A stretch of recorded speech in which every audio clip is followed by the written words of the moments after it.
ਕੀਤੀ ਹੈ। ਉਹ ਅਸਲ ਇਹਦੀ ਪਤਾ ਕੀ ਚੀਜ਼ ਹੈ, ਤੁਸੀਂ ਮੈਨੂੰ ਨਾ ਜੋ ਲਿਆ ਭੈੜੇ ਪਾਸੇ। ਠੀਕ ਹੈ। ਆ ਵੀਡੀਓ ਬਣਾਉਣ ਮੈਂ ਬੰਦਾ ਮਨ ਪੜ੍ਹ, ਤੁਸੀਂ ਆ ਜਿਹੜਾ ਨਾ ਮਾਹੌਲੀਆਤ ਤੇ ਇਹ ਉਹ ਤੁਸੀਂ ਤਾਂ ਪੜ੍ਹ ਲੈਂਦੇ, ਮੈਂ ਕਿਹੜਾ ਕਿ ਤੂੰ ਪੜ੍ਹਨਾ। ਹੁਣ ਜੇ ਇੱਕ ਚੀਜ਼ ਦਾ ਮੈਂ ਕਹਿ ਲਾ, ਮੈਂ ਇੱਕ ਚੀਜ਼ ਤੁਹਾਨੂੰ ਦੱਸ, ਠੀਕ ਹੈ, ਕਿ ਜਿਹੜਾ ਕੰਮ ਖੁਦਾ ਕਰਦਾ ਹੋਏ, ਅੱਲਾ ਪਾਕ ਕਰਦਾ ਹੋਏ, ਅਗਰ ਉਹਨੂੰ ਇਨਸਾਨ ਕਰੇ ਤੇ ਫਿਰ ਯਾਰ ਕਿੱਡੀ ਵੱਡੀ ਗੱਲ ਹੈ। ਠੀਕ ਗੱਲ, ਬੜੀ ਵੱਡੀ ਗੱਲ ਹੈ ਨਾ। ਠੀਕ। ਇਹ ਪਾਣੀ ਦਾ ਸਟਾਕ ਅੱਲਾ ਪਾਕ ਵੀ ਕਰਦੇ ਆ, ਜਿਹੜੀ ਤੁਹਾਂ ਕੀਤੀ ਹੈ ਨਾ ਗੱਲ ਕਿ ਪਾਣੀ ਇਹ ਜ਼ਾਇਆ ਕਰਦੇ ਨੇ ਲੋਕ, ਇਹਨੂੰ ਸਟਾਕ ਕਰਨਾ ਚਾਹੀਦਾ ਹੈ। ਪਾਣੀ ਦਾ ਸਟਾਕ ਅੱਲਾ ਪਾਕ ਵੀ ਕਰ ਰਿਹਾ।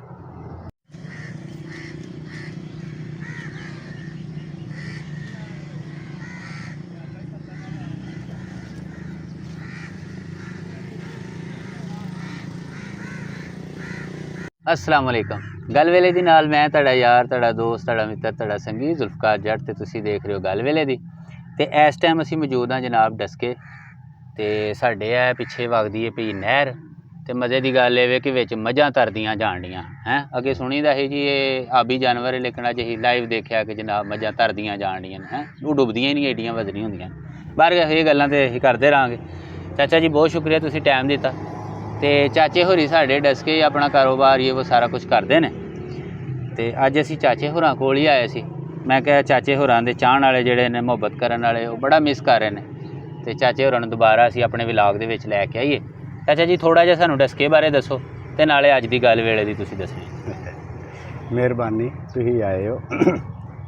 डस्के दा जिहड़ा ना, खैर मैं तो कोई गल तुहानूं होर सुणावांगा। चलो तुहां क्या तुहानूं थोड़ा डस्के दे मुतलका ही दस देना कि ये डस्का जिहड़ा इहदा नाम डस्का क्यों डस्का, ठीक है, ये नाम क्यों रखा गया। इहदी खास वजह है, ये मेरा ख्याल है मेरी वीडियो वेखण नाल ना कुछ जिहड़े दूर दराज तो लोग ने, जिहड़े व्यापारी टाइप लोग ने, इत्थों माल खरीदते हैं, तो ज़्यादा लोगों नहीं पता कि डस्का है कित्थे है।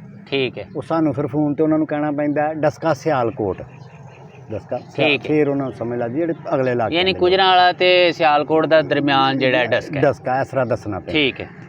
ਇਹਦਾ ਨਾਂ ਡਸਕਾ ਇਸ ਵਜ੍ਹਾ ਤੋਂ ਰੱਖਿਆ ਗਿਆ ਕਿ ਇੱਥੋਂ ਪਸਰੂਰ 10 ਕੋਏ, ਜਿਹੜੇ ਪੁਰਾਣੇ ਕੋਹ ਸਾਡੇ ਵੱਡੇ ਗੇ ਹੁੰਦੇ ਆ। ठीक है। ਗੁਜਰਾਂਵਾਲਾ ਜਿਹੜਾ ਉਹ ਵੀ 10 ਕੋਹ ਹੈ। वाह। ਜਿਹੜਾ ਵਜ਼ੀਰਾਬਾਦ ਹੈ वो भी 10 को, ਉਹ ਵੀ 10 ਕੋਹ ਹੈ, ਤੇ ਜਿਹੜਾ ਸਿਆਲਕੋਟ ਹੈ वो भी 10 को। 10 ਕੋਹ, ਯਾਨੀ ਕਿ 4 ਸ਼ਹਿਰ ਲੱਗਦੇ ਨੇ, ਚਾਰੋਂ ਹੀ 10-10 ਕੋਹ। ठीक है। ਹੁਣ ਕੁਛ ਕਰੀਬ ਲੱਗਦੇ ਨੇ ਤੇ ਕੁਛ ਦੂਰ ਲੱਗਦੇ ਨੇ, ਕਿ ਜਿਹੜਾ ਸ਼ਹਿਰ ਜ਼ਿਆਦਾ ਵਧਿਆ ਉਹ ਤੇ ਇਹਦੇ ਕਰੀਬ ਆ ਗਿਆ। ठीक है। ਪਰ ਇਹ ਜਿਹੜੀ ਪਮੈਸ਼ ਹੁੰਦੀ ਹੈ ਕਚਹਿਰੀ ਤੋਂ ਕਚਹਿਰੀ ਹੁੰਦੀ ਹੈ, ਕਚਹਿਰੀ ਤੋਂ ਕਚਹਿਰੀ ਇਹ 10 ਕੋਏ। ठीक है। ਇਹ ਦੇਖੋ ਜੀ, ਇਹ ਸਾਡੇ ਨਾਜ਼ਰੀਨ ਦੀ ਮਾਲੂਮਾਤ ਸਾਨੂੰ ਵੀ ਅੱਜ ਹੀ ਪਤਾ ਲੱਗਾ, ਜੇ ਸਿੱਧੀ ਗੱਲ ਤੁਹਾਨੂੰ ਦੱਸੀ ਕਿ ਇਹ ਡਸਕਾ ਇਹਦਾ ਨਾਂ ਕਿਉਂ ਸੀ। ਯਾਨੀ ਕਿ ਇਹ ਐਸਾ ਇਹਦਾ ਹਦੂਦੇ ਅਰਬਾ ਹੈ ਕਿ ਜਿਹੜੇ ਨੇੜੇ ਨੇੜੇ ਸ਼ਹਿਰ ਨੇ, ਪਸਰੂਰ, 4 ਸ਼ਹਿਰ, ਪਸਰੂਰ, ਸਿਆਲਕੋਟ, ਵਜ਼ੀਰਾਬਾਦ, ਗੁਜਰਾਂਵਾਲਾ, ਇਹ ਸਾਰੇ ਹੀ 10 ਕੋਹ ਤੇ ਨੇ। 10 ਕੋਹ ਤੇ, ਜਿਹਦੀ ਵਜ੍ਹਾ ਤੋਂ ਇਹਦਾ ਨਾਂ ਹੀ ਡਸਕਾ ਜਿਹੜਾ ਪਿਆ। ਡਸਕਾ ਨਾਂ। ਵਾਹ ਜੀ ਵਾਹ, ਗੁੱਡ ਹੋ ਗਿਆ। ਦੂਸਰਾ ਇਹਦਾ ਜਿਹੜਾ ਨਾਂ ਬੜਾ ਨਾਂ ਹੈ, ਵਰਲਡ ਤੇ ਵੀ ਨਾਂ ਹੈ ਡਸਕੇ ਦਾ। ਹਾਲਾਂਕਿ ਕਸਬਾ ਸ਼ਹਿਰ ਹੈ, ਕੋਈ ਬਹੁਤ ਛੋਟਾ ਸ਼ਹਿਰ ਹੈ, ਛੋਟਾ ਸ਼ਹਿਰ ਹੈ, ਬੜਾ ਸ਼ਹਿਰ ਨਹੀਂ ਜੀ ਜੀ। ਇਹਦੇ ਵਿੱਚ ਜਿਹੜਾ ਨਾ ਕਾਲਾ ਇੰਜਣ ਸਭ ਤੋਂ ਪਹਿਲਾਂ ਆਜ਼ਾਦ ਹੋਇਆ। ਬੜੀ ਗੱਲ ਹੈ। ਉਹ ਜਿਹੜਾ ਉਹ ਆਵਾਜ਼ ਆਉਂਦੀ ਹੁੰਦੀ ਟੂ ਟੂ ਦੀ, ਠੀਕ, ਚੱਕੀਆਂ ਲੱਗੀਆਂ, ਟੂਬਲ ਮਤਲਬ ਪਾਣੀ ਵਾਸਤੇ ਇਸਤੇਮਾਲ ਹੋਇਆ। ਬੜੀ ਮਜ਼ਬੂਤ ਚੀਜ਼ ਦੇ ਨਾਲ ਬਣਾਈ ਮੁਗਲਾਂ ਨੇ ਨਾ, ਬਹੁਤ ਮਜ਼ਬੂਤ ਚੀਜ਼ ਬਣਾਈ, ਔਰ ਉਹ ਬਹੁਤ ਚੱਲੀ ਹੈ। ਠੀਕ ਹੈ। ਇਹ ਤੇ ਹੁਣ ਆਣ ਕੇ ਆ ਪੀਟਰ ਵਗੈਰਾ ਇਹ ਉਹ ਆ ਗਈ ਛੋਟੀ ਮਸ਼ੀਨਰੀ, ਤੇ ਉਹ ਨਾਕਾਮ ਹੋਇਆ। ਉਹ ਆਪਣੀ ਕਮਜ਼ੋਰੀ ਤੋਂ ਨਾਕਾਮ ਨਹੀਂ ਹੋਇਆ। ਠੀਕ ਹੈ। ਨਹੀਂ, ਉਹ ਆ ਛੋਟੀ ਮਸ਼ੀਨਰੀ ਨੇ ਉਹਨੂੰ ਨਾਕਾਮ ਕੀਤਾ। ਬੜੀ ਉਹ ਪਾਵਰਫੁਲ ਚੀਜ਼ ਸੀ। ਠੀਕ ਹੈ। ਨਾਲੇ ਵੇਲੇ ਦੇ ਹਿਸਾਬ ਨਾਲ ਜਿਹੜੇ ਯਾਦ ਹੁੰਦੀ ਗਈ, ਫਿਰ ਉਹ ਭਾਰੀਆਂ ਛਾਵਾਂ ਪਿੱਛੇ ਚਲੀਆਂ ਗਈਆਂ। ਉਹ ਚੀਜ਼ ਬਣਨ ਤੋਂ ਬਾਅਦ ਫਿਰ ਇਹ ਹੈ ਕਿ ਇੱਥੇ ਇਹ ਜਿਹੜੀ ਅੱਖ ਹੈ ਨਾ, ਜੀ ਜੀ, ਅੱਖ ਦਾ ਆਪਰੇਸ਼ਨ ਪਾਕਿਸਤਾਨ ਦੇ ਵਿੱਚ ਬਹੁਤ ਘੱਟ ਸੀ। ਠੀਕ ਹੈ। ਹੁੰਦਾ ਹੈ ਸੀ ਕੁਝ ਸ਼ਹਿਰਾਂ ਦੇ ਵਿੱਚ, ਪਰ ਬਹੁਤ ਜ਼ਿਆਦਾ ਜਿਹੜਾ ਉਹ ਇੱਥੇ ਡਸਕੇ ਚ ਹੁੰਦਾ। ਠੀਕ ਹੈ। ਇੱਥੇ ਚੀਮੇ ਦਾ ਹਸਪਤਾਲ ਮਸ਼ਹੂਰ ਸੀ, ਜਿਹਦੇ ਵਿੱਚ ਅੱਖ ਦਾ ਜਿਹੜਾ ਨਾ ਬਿਲਕੁਲ ਸਹੀ ਕੀਤਾ। ਠੀਕ ਹੋ ਗਿਆ। तो मैं तुहानूं दस्सिया ही कि यार ये साडा मौजू नहीं, मेरा मैं तो हुण आओ जी अज दी गल वेले दी, जिहदी वजह तो लोग तुहाडे नाल बड़ा ही प्यार करदे ने, उन्हां दी मेहरबानी। हाँ जी, नहीं बड़ी दूरों सलाम लैके आए जी तुहाडे। असीं बैठे आ टाइम नहर दे उत्ते। ठीक है। पानी चल रहा ते उत्ते भी बड़े बदल होए ने। ठीक है। ते महीना भी सावन दा, पानियां दा ही ये महीना है। ठीक है। ते गल मेरा जेन है कि पानी दे मुतलका करिए। बिल्कुल ठीक है। कि पानी की है। बिल्कुल सही है। इनू अल्लाह पाक ने की ताकत दी है, ਆ ਠੀਕ ਹੈ। ਮੈਂ ਤੇ ਜਦੋਂ ਵੇਖਣਾ ਨਾ ਆਪਣੇ ਜ਼ਿਹਨ ਦੇ ਨਾਲ ਸੋਚਣਾ ਕਿ ਜਿਹੜੀ ਇਨਸਾਨੀ ਇਸਤੇਮਾਲ ਦੀ ਚੀਜ਼ ਹੈ, ਜਿੰਨੀ ਅੱਲਾਹ ਪਾਕ ਨੇ ਪਾਵਰ ਪਾਣੀ ਨੂੰ ਅਤਾ ਕਰ ਦਿੱਤੀ ਇੰਨੀ ਕਿਸੇ ਕਿਸੇ ਚੀਜ਼ ਸ਼ਾਇਦ ਨੂੰ ਨਹੀਂ। ਕੀਤੀ ਨੇ। ਠੀਕ ਹੈ, ਸਹੀ ਹੋ ਗਿਆ। ਇਹ ਸਾਡੀਆਂ ਜਿਹੜੀਆਂ ਦੋ ਚੀਜ਼ਾਂ ਨੇ, ਪਾਣੀ ਤੇ ਕਣਕ। ਇੱਕ ਇਨਸਾਨ ਹੈ, ਉਹਦੀ ਇੱਕ 100 ਸਾਲ ਵੀ ਜ਼ਿੰਦਗੀ ਹੋਏ ਤੇ 100 ਸਾਲ ਹੀ ਉਹ ਪਾਣੀ ਤੇ ਕਣਕ ਉਹਨੂੰ ਮਿਲੇ, ਹੋਰ ਦੁਨੀਆ ਦੀ ਕੋਈ ਚੀਜ਼ ਨਾ ਮਿਲੇ, ਉਹ ਜਿੰਦਾ ਰਹਿ ਸਕਦਾ। ਉਹ ਬੰਦਾ ਜ਼ਿੰਦਾ ਵੀ ਰਹਿ ਸਕਦਾ ਔਰ ਤਾਕਤ 'ਚ ਵੀ ਰਹਿ ਸਕਦਾ। ਸਹੀ ਹੈ। ਤਾਕਤ 'ਚ ਵੀ ਰਹੇਗਾ। ਇਹ ਵੀ ਨਹੀਂ ਕਿ ਉਹਦਾ ਜਿਸਮ ਕਮਜ਼ੋਰ ਹੋਏਗਾ ਜਾਂ ਕੋਈ, ਐਸਾ ਨਹੀਂ। ਬਕਾਇਆ ਕਈ ਬਹੁਤ ਜ਼ਿਆਦਾ ਚੀਜ਼ਾਂ ਨੇ। ਤੇ ਆਜੋ ਯਾਰ ਦੋਸਤੋ, ਇੱਧਰ ਆ ਜਾਓ, ਬਵੋ, ਤੁਸੀਂ ਕਿਉਂ ਖਲੋਤੇ ਹੋ ਯਾਰ? ਆ ਜਾਓ ਪੁੱਤਰਾ, ਇੱਥੇ ਆਓ। ਅੱਛਾ, ਬਹੁਤ ਐਸੀਆਂ ਚੀਜ਼ਾਂ ਨੇ ਜਿਹੜੀਆਂ ਤੁਸੀਂ ਮਤਲਬ ਹੈ ਸਾਡੇ ਲਈ ਬੜੀਆਂ ਨੇ, ਉਹ ਸਮਝੀਆਂ ਬੜੀਆਂ ਜਾਂਦੀਆਂ ਨੇ, ਅੱਛਾ, ਉਂਝ ਨਹੀਂ। ਜੀ ਜੀ। ਮਸਲਾ ਇਹ ਵੇਖੋ, ਅੰਬ ਹੈ ਤੇ ਇਹ ਫਰੂਟ ਦਾ ਬਾਦਸ਼ਾਹ ਹੈ, ਇਹਨੂੰ ਖਾਓ ਹਾਂ ਤੁਸੀਂ ਦੱਸ ਦਿਨ ਬਸ ਹੋ ਜਾਏਗੀ ਤੁਹਾਡਾ ਜਿਸਮ ਮਤਲਬ ਦਾਣੇ ਤੇ ਸਹੀ ਕੋਈ ਚੀਜ਼ ਗਰਮੀ ਨਹੀਂ ਹੋ ਜਿਹੜੀ ਜਾਏਗੀ। ਹੈ ਠੀਕ ਉਹਦੇ ਨਾਲ ਹੈ, ਜ਼ਿੰਦਗੀ ਨਹੀਂ ਕੱਢ ਸਕਦੇ। ਠੀਕ ਹੈ, ਇਹ ਇੱਕ ਐਸੀ ਚੀਜ਼ ਹੈ, ਪਾਣੀ ਔਰ ਕਣਕ, ਇਹਦੀ ਇਨਸਾਨ ਦੀ ਤਾਕਤ ਨਹੀਂ ਕੱਢ ਸਕਦੀ। ਸਹੀ ਹੈ। ਉਹ ਭਲਵਾਨੀ ਨਹੀਂ ਕਰ ਸਕਦਾ, ਬੋਰੀ ਚੁੱਕ ਸਕਦਾ ਹੈ, ਦੋ ਹੀ ਚੀਜ਼ਾਂ ਖਾ ਕੇ, ਤੀਜੀ ਕੋਈ ਵੀ ਨਾ ਖਾਏ, ਘਿਓ ਨਾ ਖਾਏ, ਦੁੱਧ ਨਾ ਪੀਏ, ਕੁਛ ਨਾ ਕਰੇ। ਠੀਕ ਹੈ, ਇਹਨਾਂ ਦੋ ਚੀਜ਼ਾਂ ਨਾਲ ਉਹਦਾ ਜਿਸਮ ਤਾਕਤ 'ਚ ਹੀ ਰਹੇਗਾ। ਬਿਲਕੁਲ ਠੀਕ। ਜਿਹੜੀ ਅਗਲੀ ਅੱਲਾਹ ਪਾਕ ਨੇ ਇਸ ਪਾਣੀ ਨੂੰ ਤਾਕਤ ਦਿੱਤੀ ਹੈ, ਉਹ ਇਹ ਦਿੱਤੀ ਹੈ ਕਿ ਇੱਥੇ ਬੰਦੇ ਦੀ ਸੋਚ ਹੈਰਾਨ ਹੁੰਦੀ ਹੈ ਕਿ ਜਿਹੜੀ ਅੱਲਾਹ ਪਾਕ ਨੇ ਪਾਣੀ ਨੂੰ ਤਾਕਤ ਅਤਾ ਕੀਤੀ ਹੈ। ਸਹੀ ਹੈ। ਇਹ ਜਿਹੜਾ ਪਾਣੀ ਹੈ, ਇਹ ਜ਼ਮੀਨ ਤੋਂ ਉੱਡਦਾ ਹੈ, ਅਸਮਾਨਾਂ ਵੱਲ ਜਾਂਦਾ ਹੈ। ਠੀਕ ਹੈ, ਅਸਮਾਨਾਂ ਦੇ ਉੱਤੇ ਜਾ ਕੇ ਬੱਦਲ ਦੀ ਸ਼ਕਲ ਖਤਿਆਰ ਕਰਕੇ ਤੇ ਫਿਰ ਵਾਪਸ ਜ਼ਮੀਨ ਤੇ ਆਉਂਦਾ ਹੈ ਠੀਕ ਹੈ, ਤੇ ਜ਼ਮੀਨ ਦੇ ਵਿੱਚ ਜਾਂਦਾ ਹੈ ਤੇ ਜ਼ਮੀਨ ਦੇ ਵਿੱਚੋਂ ਫਿਰ ਇਹ ਵਾਪਸ ਆਉਂਦਾ ਹੈ। ਤੇ ਇਹਨੂੰ ਜਿਹੜੀ ਖਾਸ ਮੈਂ ਗੱਲ ਕਰ ਰਿਹਾ ਕਿ ਅੱਲਾ ਨੇ ਤਾਕਤ ਦਿੱਤੀ ਹੈ, ਇਹ ਜਦੋਂ ਜ਼ਮੀਨ 'ਚ ਜਾਂਦਾ ਤੇ ਪਲੀਤ ਸ਼ਕਲ 'ਚ ਜਾਂਦਾ ਹੈ। ਕਿ ਵੇਖੋ ਨਾ, ਜਿਹੜੀਆਂ ਰੂੜੀਆਂ ਨੇ, ਠੀਕ ਗੰਦ ਹੈ, ਉਹਦੇ ਵਿੱਚੋਂ ਵੀ ਇਹ ਥੱਲੇ ਜਾ ਰਿਹਾ। ਬਿਲਕੁਲ ਠੀਕ। ਜਿਹੜਾ ਇਹ ਗਟਰਾਂ ਦਾ ਪਾਣੀ ਹੈ ਉਹ ਵੀ ਥੱਲੇ ਜਾ ਰਿਹਾ। ਜਿਹੜਾ ਤੁਸੀਂ ਪਿਸ਼ਾਬ ਕਰ ਰਹੇ ਹੋ ਇਹ ਵੀ ਥੱਲੇ ਜਾ ਰਿਹਾ। ਤੇ ਜਦੋਂ ਇਹ ਵਾਪਸ ਥੱਲਿਓਂ ਹੋ ਕੇ ਆਉਂਦਾ ਤੇ ਇਹ ਪਾਕ ਹੈ। ਬਿਲਕੁਲ ਸਹੀ, ਉਹ ਫਿਲਟਰ ਹੋ ਕੇ ਆਂਦਾ। ਫਿਲਟਰ ਹੋ ਕੇ ਆਉਂਦਾ, ਇਹ ਪਾਕ ਹੋ ਕੇ ਆਉਂਦਾ। ਬਿਲਕੁਲ ਠੀਕ। ਐਸੀ ਤਾਕਤ ਅੱਲਾਹ ਪਾਕ ਨੇ ਹੋਰ ਕਿਸੇ ਚੀਜ਼ ਨੂੰ ਨਹੀਂ ਦਿੱਤੀ ਸਹੀ ਹੈ, ਕਿ ਇੱਕ ਵਾਰੀ ਪਲੀਤ ਹੋ ਗਈ ਹੈ ਤੇ ਦੁਬਾਰਾ ਪਾਕ ਹੋਏ। ਬਿਲਕੁਲ ਠੀਕ। ਇਹ ਪਾਣੀ ਨੂੰ ਅੱਲਾ ਨੇ ਤਾਕਤ ਦਿੱਤੀ ਹੈ ਕਿ ਇਹ ਜਦੋਂ ਵਾਪਸ ਆਉਂਦਾ, ਇੱਕ ਵਾਰੀ ਵਾਪਸ ਨਹੀਂ ਆਉਂਦਾ, ਇਹ ਹਜ਼ਾਰਾਂ ਵਾਰੀ ਜਾਂਦਾ ਤੇ ਹਜ਼ਾਰਾਂ ਵਾਰੀ ਆਉਂਦਾ। ਠੀਕ ਹੈ, ਉਹ ਤੇ ਅੰਦਰ ਜਦੋਂ ਜਾਂਦਾ ਪਲੀਤ ਹੋ ਕੇ ਜਾਂਦਾ ਤੇ ਵਾਪਸ ਪਾਕ ਹੋ ਗਿਆ। ਪਾਕ ਹੋ ਕੇ ਆਉਂਦਾ। ਇਹ ਅੱਲਾਹ ਪਾਕ ਨੇ ਇਸ ਪਾਣੀ ਨੂੰ ਜਿਹੜੀ ਹੈ ਇਹ ਤਾਕਤ ਤਾਕਤ ਬਖਸ਼ੀ। ਬਿਲਕੁਲ ਠੀਕ। ਤੇ ਜੇ ਵੇਖਿਆ ਜਾਏ ਕਿ ਜਿਸ ਤਰ੍ਹਾਂ ਕਿਹਾ ਜਾਂਦਾ ਕਿ ਇੱਕ ਬੰਦਾ ਜੀ ਬੜਾ ਤਾਕਤ ਵਾਲਾ ਬੰਦਾ, ਫੁੱਲ ਮਸਦ, ਇਹਨੂੰ ਕਿਸੇ ਚੀਜ਼ ਦਾ ਕੋਈ ਡਰ ਨਹੀਂ। ਸਹੀ ਹੈ। ਇਹ ਜਿਹੜਾ ਪਾਣੀ ਹੈ, ਇਹਦੇ ਉੱਤੇ ਕਿਸੇ ਚੀਜ਼ ਦੀ ਤਾਕਤ ਕੰਮ ਨਹੀਂ ਕਰ ਸਕਦੀ, ਹੋਰ ਹਰ ਚੀਜ਼ ਤੇ ਕਰਦੀ ਹੈ। ਅੱਗ ਬੜੀ ਹੈਵੀ ਹੈ, ਅੱਗ ਨੂੰ ਇਹ ਖਤਮ ਕਰ ਦਿੰਦਾ। ਸਹੀ ਹੈ। ਠੀਕ ਹੈ ਨਾ। ਮਸਦ ਕੋਈ ਵੀ ਚੀਜ਼ ਤੁਸੀਂ ਦੁਨੀਆ ਦੀ ਲਾ ਲਓ, ਉਹਦੇ ਉੱਤੇ ਇੱਕ ਚੀਜ਼ ਹੈਵੀ ਹੈ। ਇਹ ਪਾਣੀ ਵਾਹਦ ਐਸੀ ਇਹ ਚੀਜ਼ ਹਰ ਹੈ, ਸ਼ੈ ਰੋੜ ਕੇ ਲੈ ਜਾ। ਇਹ ਹਰ ਸ਼ੈ, ਇਹਦੇ ਉੱਤੇ ਕੋਈ ਚੀਜ਼ ਹੈਵੀ ਨਹੀਂ ਕਿ ਜਿਹੜੀ ਇਹਨੂੰ ਕੰਟਰੋਲ ਕਰ ਸਕੇ।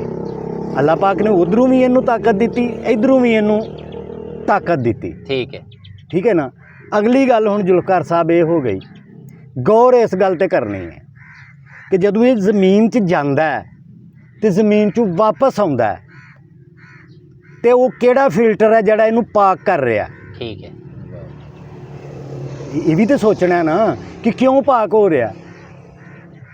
ਇਹ ਪਾਕ ਇਹਨੂੰ ਕਰ ਰਹੀ ਹੈ ਸਾਡੀ ਧਰਤੀ ਮਾਂ। ਠੀਕ ਹੈ।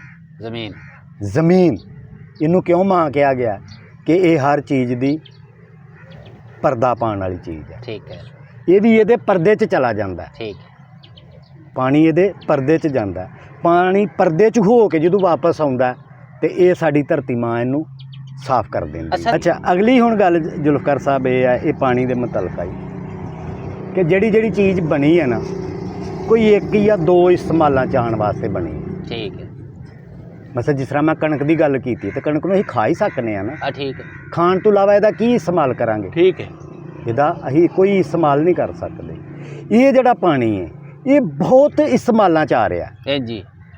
ਤੁਸੀਂ ਨਹਾਉਣਾ, ਤੁਸੀਂ ਇਹਦੇ ਨਾਲ ਕੱਪੜੇ ਧੋਣੇ ਨੇ, ਤੁਸੀਂ ਆਪਣੀ ਇਹ ਫਸਲ ਨੂੰ ਉਗਾਉਣਾ ਵਾ, ਆਪਣੇ ਮਕਸਦ ਠੀਕ ਹੈ, ਜੋ ਵੀ ਸਾਡਾ ਸਮਝਿਆ ਜਾਏ ਜ਼ਿੰਦਗੀ ਦਾ ਸਿਸਟਮ ਹੈ, ਜਿੱਥੇ ਜ਼ਿੰਦਗੀ ਹੈ ਨਾ ਉੱਥੇ ਪਾਣੀ। ਉੱਥੇ ਪਾਣੀ, ਠੀਕ ਹੈ, ਪਾਣੀ ਦਾ ਹੋਣਾ ਜ਼ਰੂਰੀ ਹੈ। ਗੱਲ ਮੁੱਕ ਗਈ ਜੀ, ਬਿਲਕੁਲ ਠੀਕ ਹੈ। ਸਾਡੇ ਆ ਦਰਖਤ ਹੀ ਨਹੀਂ ਹੋ ਸਕਦੇ ਪਾਣੀ ਯਾਨੀ ਨਹੀਂ। ਪਾਣੀ ਦੇ ਬਗੈਰ ਜ਼ਿੰਦਗੀ ਨਹੀਂ।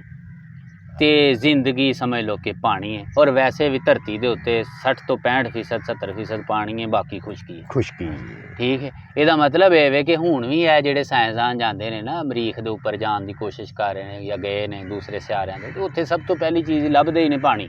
ਪਾਣੀ ਕਿ ਅਗਰ ਜੇ ਸਾਨੂੰ ਪਾਣੀ ਦੇ ਕੋਈ ਅਸਾਰ ਨਜ਼ਰ ਆਉਣ ਤੇ ਅਸੀਂ ਇੱਥੇ ਕੋਈ ਫਸਲ ਲਾ ਕੇ ਦੇਖੀਏ, ਇੱਥੇ ਕੋਈ ਅਸੀਂ ਬੂਟੇ ਲਾ ਕੇ ਦੇਖੀਏ ਕਿਆ ਆਇਆ, ਕਿਉਂਕਿ ਪਾਣੀ ਅਗਰ ਹੈ ਤੇ ਜ਼ਿੰਦਗੀ ਮੁਮਕਿਨ, ਅਗਰ ਪਾਣੀ ਨਹੀਂ ਤੇ ਤੁਹਾਨੂੰ ਪਤਾ ਹੈ। ਇਹ ਮਾਫ ਕਰਨਾ ਤੁਹਾਡੀ ਗੱਲ ਖਲੋਂਦੀ, ਇਹ ਜਿਹੜੇ ਖਿੱਤੇ 'ਚ ਅਸੀਂ ਬੈਠੇ ਆ ਸਿਆਲਕੋਟ, ਡਸਕਾ, ਗੁਜਰਾਂਵਾਲਾ ਜੀ, ਇੱਧਰ ਨੂੰ, ਜੀ ਜੀ ਇਹ ਵੇਖਿਆ ਤੁਸੀਂ ਇੱਥੇ ਆਵਾਮ ਦਾ ਬਹੁਤ ਦਬਾਅ ਹੈ, ਜੀ ਆਵਾਮ ਬਹੁਤ ਜ਼ਿਆਦਾ ਹੈ। ਠੀਕ ਹੈ। ਰਸ਼ ਅਗਲੇ ਇਲਾਕਿਆਂ ਦੇ ਵਿੱਚ ਆਵਾਮ ਅਜੇ ਵੀ ਘੱਟ ਹੈ, ਘੱਟ ਹੈ।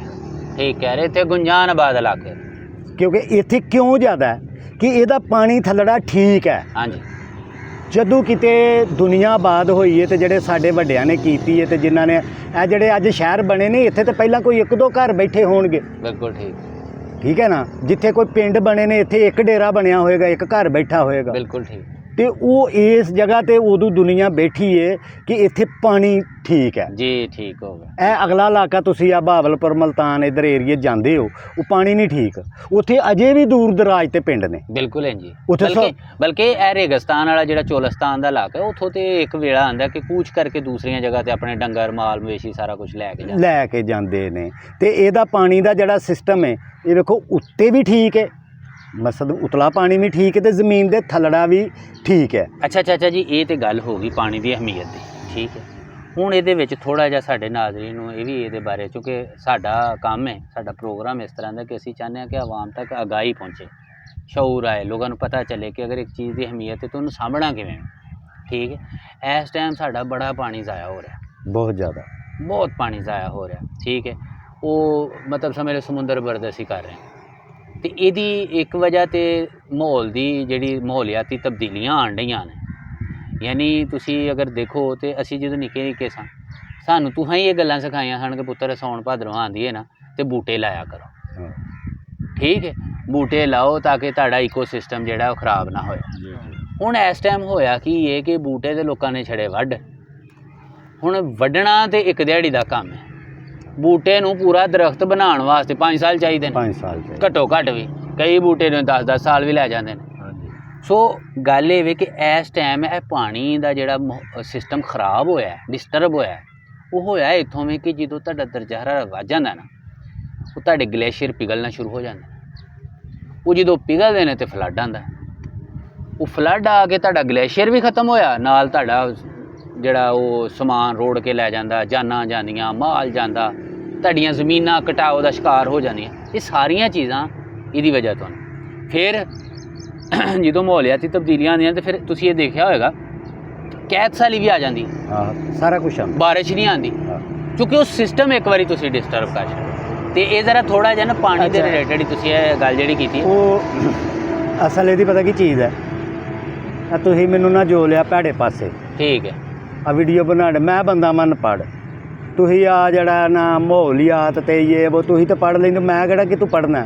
ਹੁਣ ਜੇ ਇੱਕ ਚੀਜ਼ ਦਾ ਮੈਂ ਕਹਿ ਲਾ, ਮੈਂ ਇੱਕ ਚੀਜ਼ ਤੁਹਾਨੂੰ ਦੱਸ, ਠੀਕ ਹੈ, ਕਿ ਜਿਹੜਾ ਕੰਮ ਖੁਦਾ ਕਰਦਾ ਹੋਏ, ਅੱਲਾ ਪਾਕ ਕਰਦਾ ਹੋਏ, ਅਗਰ ਉਹਨੂੰ ਇਨਸਾਨ ਕਰੇ ਤੇ ਫਿਰ ਯਾਰ ਕਿੱਡੀ ਵੱਡੀ ਗੱਲ ਹੈ। ਠੀਕ ਗੱਲ, ਬੜੀ ਵੱਡੀ ਗੱਲ ਹੈ ਨਾ। ਠੀਕ। ਇਹ ਪਾਣੀ ਦਾ ਸਟਾਕ ਅੱਲਾ ਪਾਕ ਵੀ ਕਰਦੇ ਆ, ਜਿਹੜੀ ਤੁਹਾਂ ਕੀਤੀ ਹੈ ਨਾ ਗੱਲ ਕਿ ਪਾਣੀ ਇਹ ਜ਼ਾਇਆ ਕਰਦੇ ਨੇ ਲੋਕ, ਇਹਨੂੰ ਸਟਾਕ ਕਰਨਾ ਚਾਹੀਦਾ ਹੈ। ਪਾਣੀ ਦਾ ਸਟਾਕ ਅੱਲਾ ਪਾਕ ਵੀ ਕਰ ਰਿਹਾ। ਉਹ ਕਿੰਜ ਕਰ ਰਿਹਾ ਕਿ ਹੁਣ ਸਾਵਣ, ਹੁਣ ਬਾਰਿਸ਼ਾਂ ਪੈਣੀਆਂ ਤੇ ਇਹ ਪਾਣੀ ਸਾਰਾ ਜ਼ਮੀਨ ਦੀ ਤਹਿ 'ਚ ਡ੍ਰਿਪ ਦੇ ਨਾਲ ਅੰਦਰ ਚਲਾ ਜਾਣਾ, ਇਹਨੇ ਸਟਾਕ ਹੋਣਾ। ਠੀਕ ਹੈ। ਅੱਗੇ ਹੁਣ ਅੱਲਾ ਪਾਕ ਨੇ ਕੀ ਸਾਡੇ ਵਾਸਤੇ ਕੀਤਾ ਕਿ ਸਾਨੂੰ ਫਸਲ ਐਸੀ ਦੇ ਦਿੱਤੀ ਕਿ ਇਸ ਮੌਸਮ 'ਚ ਮੈਂ ਪਾਣੀ ਸਟਾਕ ਕਰਨਾ ਤੇ ਤੁਸੀਂ ਇਹ ਫਸਲ ਕਰਨੀ। ਵਾਹ ਕਿਆ ਬਾਤ। ਤੁਹਾਡਾ ਇਹ ਨੁਕਸਾਨ ਵੀ ਨਹੀਂ ਹੋਏਗਾ ਧਰਤੀ ਦਾ, ਤੁਹਾਡੀ ਫਸਲ ਵੀ ਹੋ ਗਈ। ਵੇਖੋ ਨਾ ਮੁੰਜੀ ਲਾਉਂਦੇ ਆ, ਜੀ ਜੀ, ਉਹ ਪਾਣੀ ਦੀ ਫਸਲ ਹੈ ਤੇ ਅੱਲਾ ਐਸੇ ਹੀ ਮਹੀਨਿਆਂ ਦੇ ਵਿੱਚ ਪਾਣੀ ਸਟਾਕ ਕਰਦਾ। ਬਿਲਕੁਲ ਠੀਕ ਹੈ। ਜਦੋਂ ਹੁਣ ਇਹ ਮਹੀਨੇ ਲੰਘਣੇ ਨੇ ਤੇ ਇਹ ਗੱਲ ਜਰਾ ਸੁਣ ਕੇ ਤੇਰੀ ਅਕਲ ਹੈਰਾਨ ਹੋਏਗੀ। ਪਾਣੀ ਦਾ ਜਦੋਂ ਵੀ ਸਟਾਕ ਹੋਇਆ ਨੀਵੇਂ ਥਾਂ ਤੇ ਹੋਇਆ, ਪਰ ਇਹ ਜਦੋਂ ਮਹੀਨੇ ਗੁਜ਼ਰਨੇ ਨੇ, ਅੱਗੋਂ ਸਰਦੀ ਦੇ ਮਹੀਨੇ ਆਣੇ ਨੇ, ਇਹੋ ਹੀ ਪਾਣੀ ਸਾਡਾ ਜਿਹੜਾ ਹੈ ਇਹ ਅੱਲਾ ਪਾਕ ਨੇ ਸਭ ਤੋਂ ਉਤਲੀ ਚੋਟੀ ਤੇ ਜਮ੍ਹਾਂ ਕਰਨਾ। ਵਾਹ। ਬਰਫ਼ ਦੀ ਸ਼ਕਲ 'ਚ। ਵਾਹ ਵਾਹ ਵਾਹ। ਇਹ ਬਰਫ਼ ਦੀ ਸ਼ਕਲ 'ਚ ਪਹਿਲਾਂ ਅੱਲਾ ਪਾਕ ਇਹਨੂੰ ਇੱਥੇ ਸਟਾਕ ਕਰਦਾ ਹੈ, ਫਿਰ ਜਦੋਂ ਸਰਦੀ ਆਉਂਦੀ ਏ ਤੇ ਫਿਰ ਇਹਨੂੰ ਪਹਾੜਾਂ ਦੀ ਚੋਟੀ ਦੇ ਉੱਤੇ ਅੱਲਾ ਪਾਕ ਸਟਾਕ ਕਰਦਾ ਹੈ। ਉਹ ਫਿਰ ਸਾਰਾ ਸਾਲ ਜਿਹੜਾ ਖੁਰ ਕੇ ਇਹ ਪਾਣੀ ਉਹੀ ਆ ਰਿਹਾ, ਠੀਕ ਹੈ। ਇਹ ਪਾਣੀ ਉਹੀ ਆ ਰਹੇ ਨੇ, ਠੀਕ ਹੈ ਨਾ। ਤੇ ਇਹ ਮੇਰਾ ਖਿਆਲ ਹੈ ਜਿਹੜਾ ਕੰਮ ਅੱਲਾ ਕਰਦਾ ਹੋਏ ਤੇ ਯਾਰ ਉਹ ਤੇ ਸਾਨੂੰ ਬੜਾ ਜ਼ਰੂਰੀ ਕਰਨਾ ਚਾਹੀਦਾ ਅੱਲਾ ਹੈ। ਦੀ ਸੁਨਨਤ ਸਾਨੂੰ ਵੀ ਇਸ ਪਾਣੀ ਦੀ ਹਿਫਾਜ਼ਤ ਇਹਨੇ ਰੱਬ ਕਰਨੀ ਦੀ ਚਾਹੀਦੀ ਸੁਨਨਤ ਤੇ ਹੈ, ਅਮਲ ਕਰਨਾ ਚਾਹੀਦਾ ਹੈ। ਕਰਨਾ ਚਾਹੀਦਾ ਹੈ, ਔਰ ਇਸ ਪਾਣੀ ਨੂੰ ਸੰਭਾਲਣਾ ਚਾਹੀਦਾ ਹੈ। ਲੋ ਜੀ, ਅੱਜ ਦੀ ਗੱਲ ਵੇਲੇ ਦੀ ਵਿੱਚ ਅਸੀਂ ਇਹ ਗੱਲ ਸਮਝੀਏ ਚਾਚੇ ਹੋਰਾਂ ਕੋਲ। ਵੈਸੇ ਵੀ ਨਹਿਰ ਦੇ ਕੰਢੇ ਬੈਠੇ ਸੀ ਤੇ ਉਹ ਗੱਲਾਂ 'ਚ ਗੱਲ ਨਿਕਲਦੀ ਹੈ, ਅਸੀਂ ਕੋਈ ਜ਼ਾਰੀ ਜੀ ਗੱਲ ਕੋਈ ਕਿਤਾਬਾਂ ਪੜ੍ਹ ਕੇ ਗੱਲਾਂ ਨਹੀਂ ਕਰਦੇ। ਤੇ ਸਾਡਾ ਮਕਸਦ ਵੀ ਇਹ ਹੁੰਦਾ ਕਿ ਗੱਲ ਉਹ ਹੀ ਹੋਏ ਜਿਹੜੀ ਨੈਚੁਰਲ ਹੋਏ, ਜਿਹੜੀ ਕੁਦਰਤੀ ਹੋਏ, ਤੇ ਜਿਹੜੀ ਤੁਹਾਡੇ ਧੁਰੋਂ ਨਿਕਲੇ, ਤੁਹਾਡੇ ਅੰਦਰੋਂ ਗੱਲ ਨਿਕਲੇ, ਉਹੀ ਗੱਲ ਦਾ ਮਜ਼ਾ। ਤੇ ਗੱਲ ਇਹ ਵੇ ਕਿ ਭਾਈ ਪਾਣੀ ਜਿਹੜਾ ਨਾ ਜ਼ਿੰਦਗੀ ਹੈ, ਤੇ ਜਿੱਥੇ ਜ਼ਿੰਦਗੀ ਤੁਸੀਂ ਕਾਇਮ ਰੱਖਣਾ ਚਾਹੁੰਦੇ ਹੋ ਉੱਥੇ ਤੁਹਾਨੂੰ ਪਾਣੀ ਦੀ ਜ਼ਰੂਰਤ ਹੈ। ਤੇ ਪਾਣੀ ਦੀ ਅਹਿਮੀਅਤ ਇਹ ਹੀ ਹੈ ਕਿ ਭਾਈ ਅਗਰ ਪਾਣੀ ਹੈ ਤੇ ਜਾਨ ਨਹੀਂ ਹੈ ਤਾਂ ਕੁਛ ਵੀ ਨਹੀਂ। ਲਿਹਾਜ਼ਾ ਇਸ ਪਾਣੀ ਦੀ ਅਹਿਮੀਅਤ ਨੂੰ ਸਮਝੋ, ਔਰ ਇਹ ਜ਼ਾਇਆ ਕਿਉਂ ਹੋ ਰਿਹਾ ਇਹਦੇ ਵੀ ਜਿਹੜੇ ਮੁਹਰਕਾਤ ਨੇ ਉਹਨਾਂ ਨੂੰ ਵੀ ਸਮਝਣ ਦੀ ਕੋਸ਼ਿਸ਼ ਕਰੋ। ਤੇ ਕੋਸ਼ਿਸ਼ ਇਹ ਕਰੋ ਕਿ ਘੱਟ ਤੋਂ ਘੱਟ ਪਾਣੀ ਜ਼ਾਇਆ ਹੋਏ। ਔਰ ਮੈਂ ਥੋੜ੍ਹਾ ਜਿਹਾ ਇਹਦੇ ਨਾਲ ਜੁੜਦੀ ਹੋਈ ਇੱਕ ਹੋਰ ਗੱਲ ਕਰਾਂਗਾ ਕਿ ਇਹ ਜਿਹੜਾ ਜ਼ਾਇਆ ਹੋ ਰਿਹਾ ਨਾ, ਉਹਦੇ ਪਿੱਛੇ ਸਭ ਤੋਂ ਵੱਡਾ ਇਸ ਟਾਈਮ ਦੁਨੀਆ ਦਾ ਮਸਲਾ ਬਣਿਆ ਮਾਹੌਲਿਆਤੀ ਤਬਦੀਲੀ। ਔਰ ਉਹ ਤਬਦੀਲੀ ਕਿਉਂ ਹੈ ਕਿ ਅਸੀਂ ਦਰਖਤ ਵੱਢਣਾ ਸ਼ੁਰੂ ਕਰਤੇ ਨੇ, ਲਾਣੇ ਘਟਾਤੇ ਨੇ। ਤੇ ਹੁਣ ਤੁਸੀਂ ਬਿਹਤਰ ਇਹ ਵੇ ਕਿ 14 ਅਗਸਤ ਆ ਰਿਹਾ, ਉਸ ਦੇ ਹਵਾਲੇ ਨਾਲ ਛੋਟਾ ਜਿਹਾ ਮੈਸੇਜ ਇਹ ਵੇ ਕਿ ਭਾਈ ਜੀ ਜਿੱਥੇ ਤੁਹਾਂ ਵਾਜਾ ਲੈਣਾ ਨਾ, ਵਾਜੇ ਦੀ ਜਗ੍ਹਾ ਬੂਟੇ 2 ਲਾ ਛੜੋ। ਉਹ 500-600 ਦਾ ਵਾਜਾ ਆਣਾ ਤੇ 500-600 ਦੇ 3-4 ਬੂਟੇ ਲੱਗ ਜਾਣੇ। ਤੇ ਉਹ ਜਿਹੜੇ ਬੂਟੇ ਲੱਗ ਜਾਣੇ ਨੇ ਨਾ, ਉਹ ਸਾਲ 2 ਸਾਲ 3 ਸਾਲਾਂ ਬਾਅਦ ਉਹ ਏਡੇ ਵੱਡੇ ਹੋ ਜਾਣੇ ਨੇ ਜਿਵੇਂ ਤੁਹਾਡੇ ਪੁੱਤਰ ਨਹੀਂ ਜਵਾਨ ਹੋ ਜਾਂਦੇ। ਤੇ ਸਦਕਾ ਜਾਰੀਆ ਜਿਵੇਂ ਤੁਹਾਡੀ ਔਲਾਦ ਹੁੰਦੀ ਹੈ, ਐਵੇਂ ਇਹ ਬੂਟੇ ਵੀ ਹੁੰਦੇ ਨੇ। ਤੇ ਰਹਿੰਦੀ ਦੁਨੀਆ ਤੱਕ ਜਿੰਨੀ ਦੇਰ ਉਹ ਬੂਟੇ ਦੀ ਕੋਈ ਛਾਵੇਂ ਪਵੇਗਾ, ਜਿੰਨੀ ਦੇਰ ਉਸ ਬੂਟੇ ਦੀ ਵਜ੍ਹਾ ਤੋਂ ਬਾਰਿਸ਼ ਪਵੇਗੀ, ਜਿੰਨੀ ਦੇਰ ਉਹ ਬੂਟੇ ਦੀ ਵਜ੍ਹਾ ਤੋਂ ਜਾਨਵਰਾਂ ਨੂੰ ਜਾਂ ਜਾਨਦਾਰ ਕੋਈ ਵੀ ਚੀਜ਼ ਹੈ ਉਹਨਾਂ ਨੂੰ ਆਕਸੀਜਨ ਮਿਲੇਗੀ, ਉਹ ਤੁਹਾਡੇ ਖਾਤੇ ਦੇ ਵਿੱਚ ਨੇਕੀਆਂ ਲਿਖੀਆਂ ਜਾਣਗੀਆਂ। ਤੇ ਜਿੱਥੇ ਜਿੱਥੇ ਵੀ ਹੋ ਹੱਸਦੇ ਰਹੋ, ਵੱਸਦੇ ਰਹੋ, ਰੱਬ ਰਾਖਾ।